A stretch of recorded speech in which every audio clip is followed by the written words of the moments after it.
என நினைத்தால் மனிதன் வாழ்வை நினைக்கலாமா?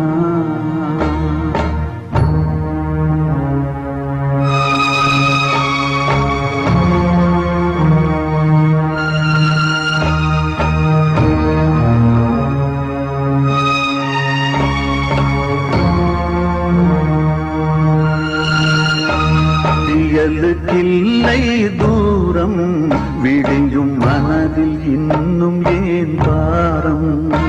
உன் நெஞ்சம் முழுவதும் வீரம் இருந்தும் கண்ணில் இன்னும் ஏன் ஈரம்? உரிமை